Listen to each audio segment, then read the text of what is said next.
That's weird. Super weird. Hey, I'm HW. Hey, I'm the Seuss. And, well, hello there. We got a little different kind of demo today. I thought it would be cool to mix things up. We did a 57 5E3 Deluxe pack. I've done this amp in the past. It visited British Audio 2 years ago now and has hardly been played since then. Okay, got it fixed and put it down. Yeah, but it was before. I mean, we've played it here, but not a ton. Yeah. And you know, did some liquids, did some other mics and stuff, but think I really made it sound like $1 million. Here is a 1.3, and it's dirty, it's clean. Let's show like dirty and clean. Here's like a much more clean sound. Like here's all the way clean with these humbuckers, and it sounds like this.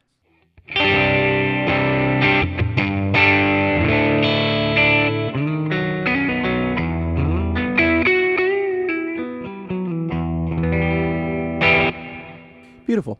Add a little bit of grit. We'll start to get some overdrive on like 1-2, just a touch, because the humbuckers are going to push a little harder than a single coil would.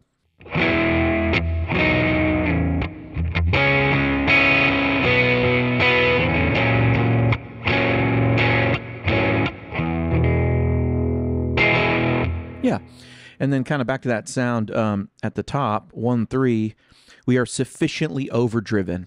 And these amps go to 12. That's all kind of the old Tweed dials go to 12. And this would be on about 7. Like pretty cooking, 6.5, 7.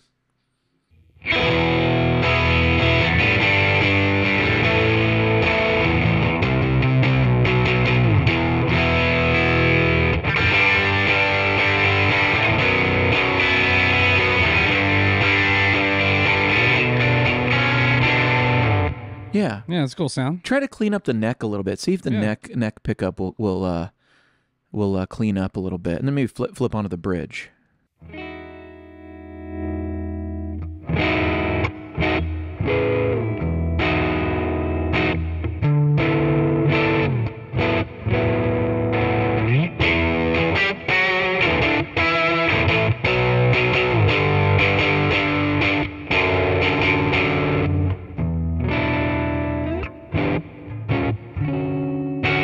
Yeah, so pretty expressive. Let me show them on something other than a humbucker. And this is obviously the greatest guitar in the world. That's why we play them all the time.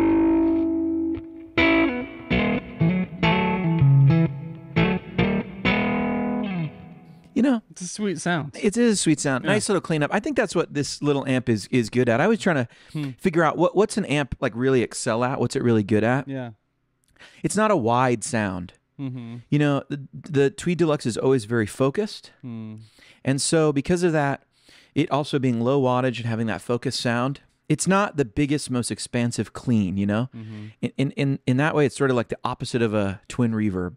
Oh yeah. You know, it's always very focused, and it drives fast, and so you can kind of get a nice juicy single coil clean with a Strat or something, and then you can get the real big sort of just crunchy little amp, broken up, distorted thing with a humbucker. And I think with something in the middle, you know, you can kind of clean it up, but you still hear the tubes really juiced up. You know, yeah, totally.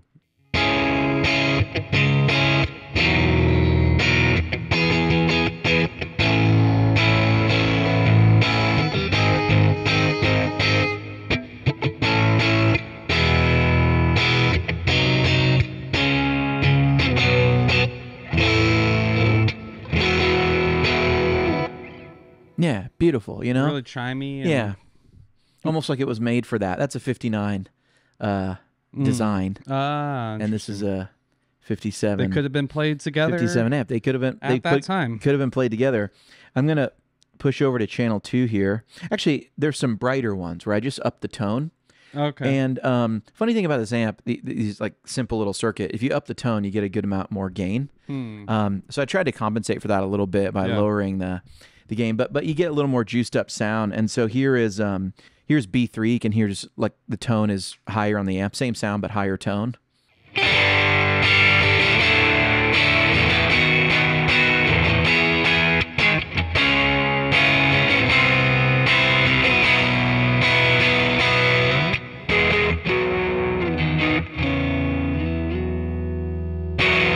Yeah, it's like both brighter, but you hear there's more saturation. Yeah, it's going. It's like a bright gain almost. Yeah. You know, but you definitely notice how much dirtier the amp gets on the real thing. And then on 2, the second channel is the microphone channel. Okay. And this is like, you know, one of the smaller of the Tweed amps. It's not the smallest. There's a Harvard and there's a Princeton. Is there a Champ from these years? There's an old Champion 600, but it's not really a Tweed amp, but I guess it kind of is. And how big are those? Oh, that's a 6-inch speaker. That's like a little Really? tiny. Yeah, Wow. it's like that. That was like, you know, their idea for like a practice amp. Yeah. One knob practice amp. Okay. Huh. And but here's 2. Here's the microphone channel. You can hear the difference how much darker the microphone channel is. No bright cap, and just sort of just a different thing altogether.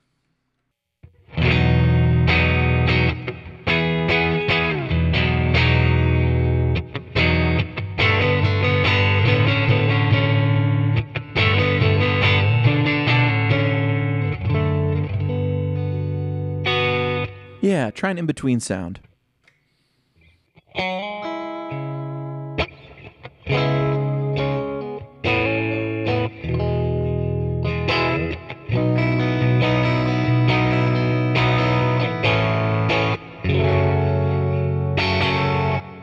Yeah, it's beautiful. Cool. I like it's that. dark, it's warm. Yeah. It's really nice. I threw in something else here that I thought was good. I got this microphone that I thought really paired well with it. And I did some liquids too, and we'll get to that in a second. But it's this M7 microphone, and I thought it was cool. It's kind of a U87 clone. Okay. And so here's just a clean kind of very similar settings to what we just heard, but maybe a little cleaner, just with this single kind of U87 style microphone.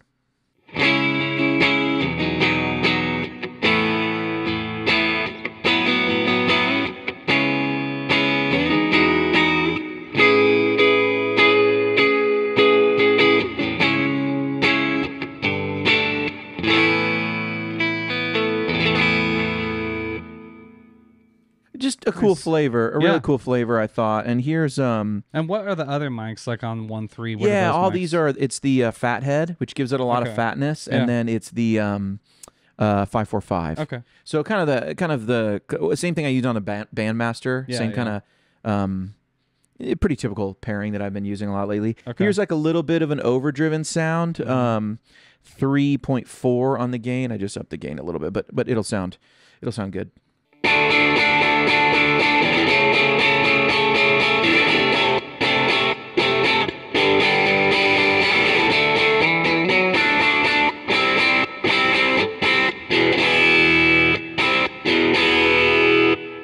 Yeah. Yeah, that's cool. It's just got a cool, old sound. I mean, you could pair it with a dynamic and get something a little closer to what's on the other profiles. Yeah. But I think it's just a really cool sound with this amp. It'd be really great for recording.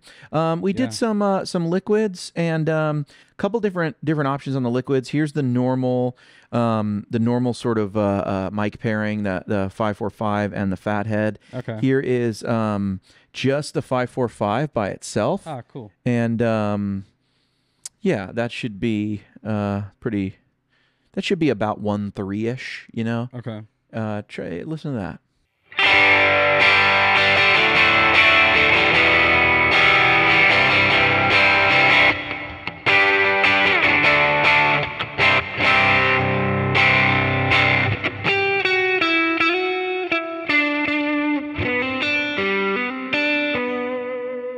Yeah. Yeah, those are sweet. Yeah, and these things should take pedals really well. I didn't really rig up any pedals, but there's just always an overdrive sitting right here. This is the Kemper drive, and it's mostly on like kind of a generic, King of Tone-ish type thing, like kind of how I would like to play it,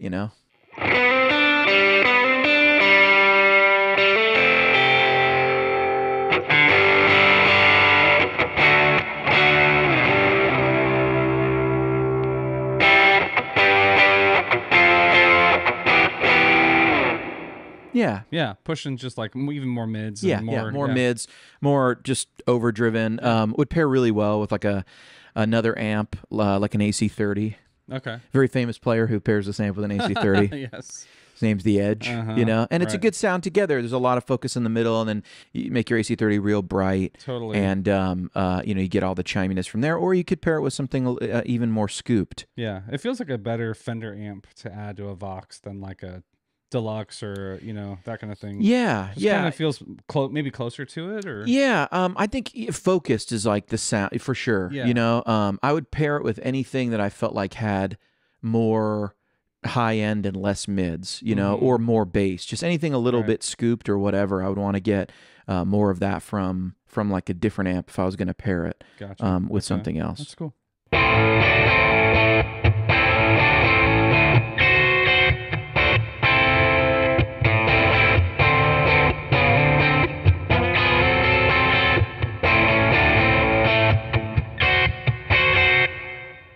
Yeah, so that's just the FatHead by itself. Very fat. Very fat, which isn't something I normally do, but, with the right guitar, with a brighter guitar, and depending on what you want, you definitely won't be in the way of a vocalist. You know what I mean? It really does lack a sort of the upper mid honk that you would get in a lot of other things, like a dynamic mic, like and even something that you really get a lot of in this amp. And so I think it has a kind of in a weird way, a complementary hefty lowness, and you can really hear why you often pair this thing with something else. But like try the neck and try the middle and stuff. You'll hear like this is a huge fat sound. But if you're recording stuff, if you really want to have overdub guitar tracks, a rhythm guitar, this is totally tied kind of like missing the frequencies that I think really sometimes compete with other stuff. That's cool.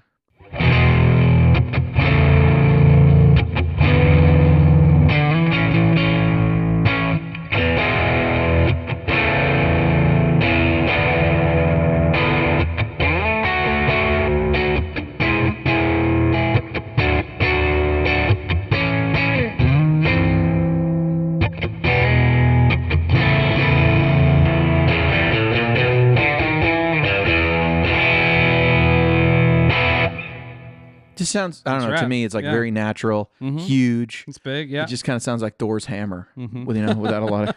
Should have called him that. Yeah, without all the gain in the world. Right. And then here's like just that 50, just that 545 again. Okay. Kind of same sound. You can hear the difference.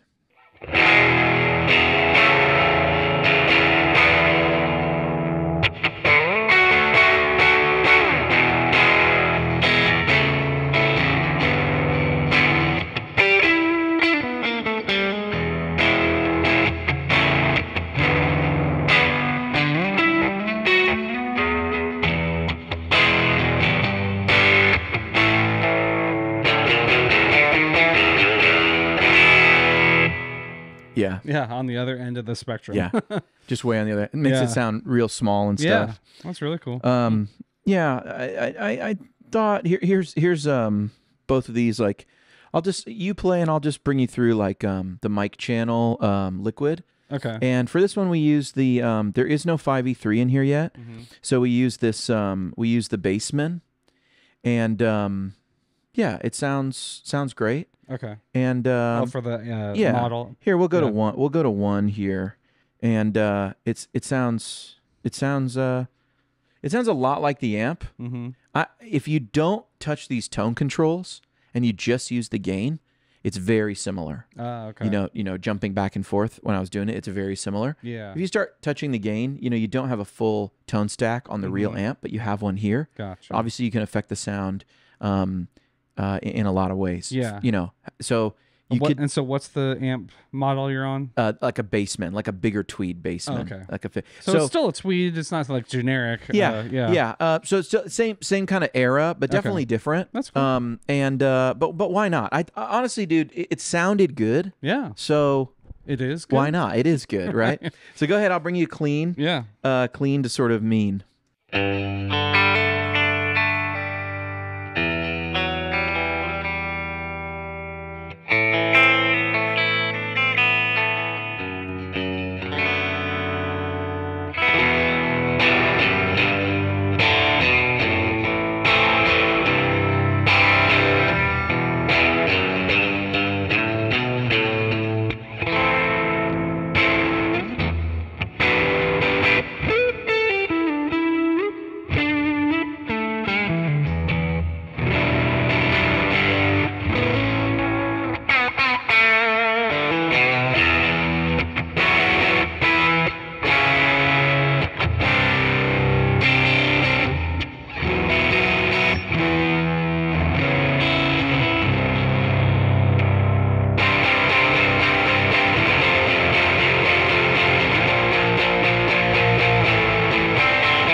Yeah, just play a little more. I put the overdrive on there. Oh, yeah. Yeah. Amp at 10, overdrive on. Why not?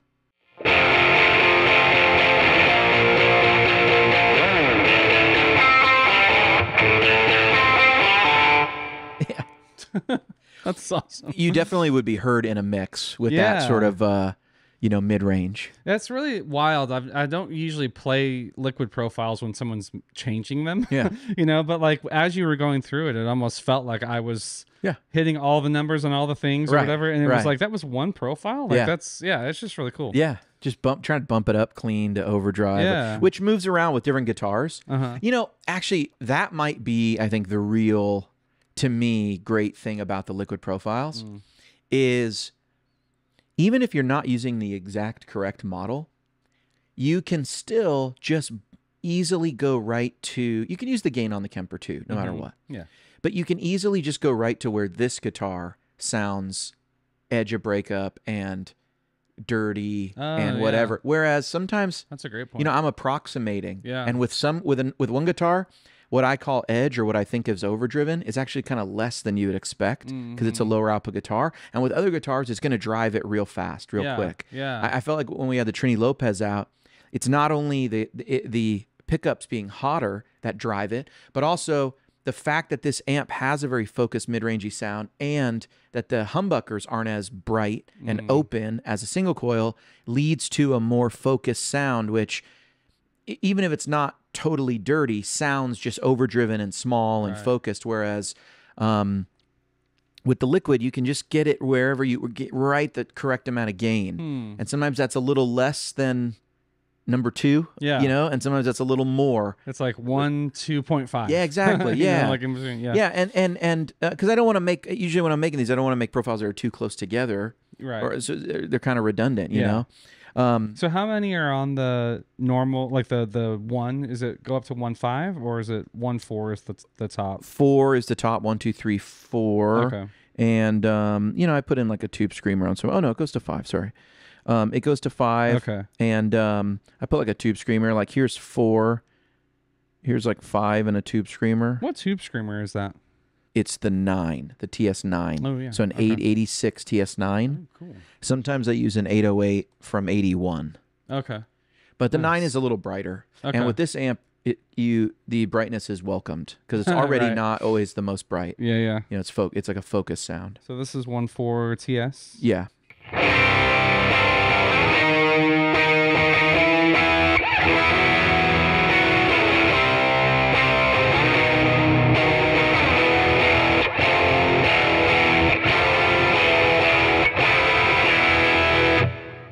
Yeah. I like it, man. And that's obviously a very focused sound. Here's 1.5, so here's the amp like pretty much cranked.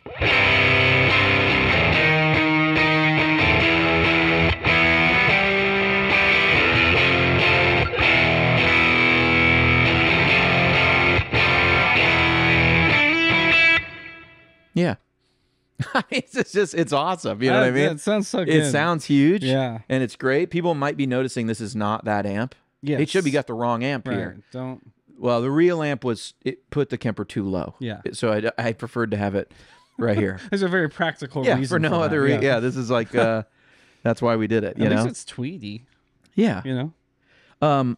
I'm a big fan of this like warm clean. Yeah. This I don't want to say this is my favorite of in here, but I would say even 2.2 is one of my favorites. Yeah. In that it's warm, it's organic, and it just sounds like a vintage thing, and it kind of, to me, it's like inspiring. You always want amps to be like a little bit inspiring, like so that you play to the amp a little bit. It makes you play or think in a different way. Yeah, like a guitar would. Yeah, totally. It brings you in a direction. So I think this is on the clean side. This is one of my favorite things in this amp. I'll let you play us out, Suze. And sure.